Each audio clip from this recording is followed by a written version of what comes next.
আসসালামু আলাইকুম। ভিলেজ এগ্রোর পক্ষ থেকে সবাইকে সুস্বাগতম। আশা করি সবাই ভালো আছেন। তো আমরাও আপনাদের দোয়ার বরকতে আলহামদুলিল্লাহ খুবই ভালো আছি। তো শীতের পূর্বাভাস পাইতেছি। আপনারা ইতিমধ্যে জানেন যে আমি ২টা ষাঁড় বাচ্চা লালন পালন করতেছি পরীক্ষামূলক। যে ষাঁড় বাচ্চা পালনে বেশি লাভবান হওয়া যায় নাকি এরপরে গাভী পালন করব, কোনটায় লাভ বেশি হয়।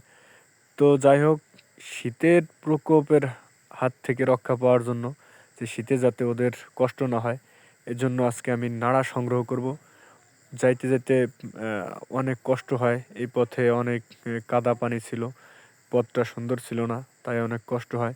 তো আপনারা বলতে পারেন যে ভাই নাড়াটা কি? আসলে আমাদের জমিতে ধান হয়, ওই ধানের আগা থেকে আমরা কেটে আনি এবং কাটার পরে বাকি যে অংশগুলো থেকে যায় ওইসবকে আমরা নাড়া বলে থাকি। তো এইসবে আমাদের জ্বালানি হিসেবে ব্যবহার করা হয়। কেউ বা ওই গরুর ঘর, ছাগলের ঘরে দিয়ে থাকেন। তো ঠিক তেমনি আমি আসলে আমাদের লাল চান এবং কালা চানের জন্য এই নাড়াগুলা সংগ্রহ করব। তো এক জায়গায় খোঁজ পাই যে ওইখানে নাড়া পাওয়া যাবে বা আছে।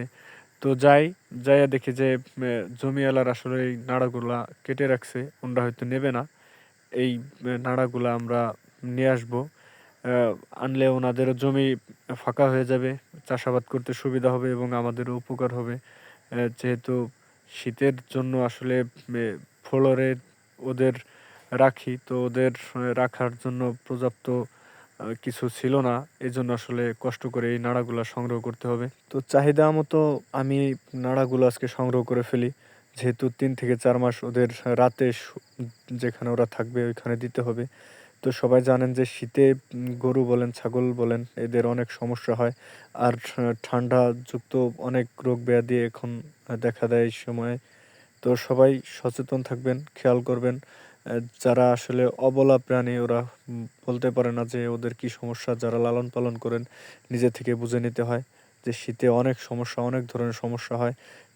যে উপায়ে পারেন রাতের স্থান শুকনা ও গরমযুক্ত রাখার চেষ্টা করবেন। শীতে আমি কিভাবে গরুর পরিচর্যা করি সে বিষয়ে আপনাদের পুরোপুরি দেখানোর চেষ্টা করব। আমাদের ইউটিউব চ্যানেলটিকে সবাই সাবস্ক্রাইব করে দেবেন। সুস্থ থাকবেন, ভালো থাকবেন এই কামনা করে এখানে শেষ করছি। আসসালামু আলাইকুম।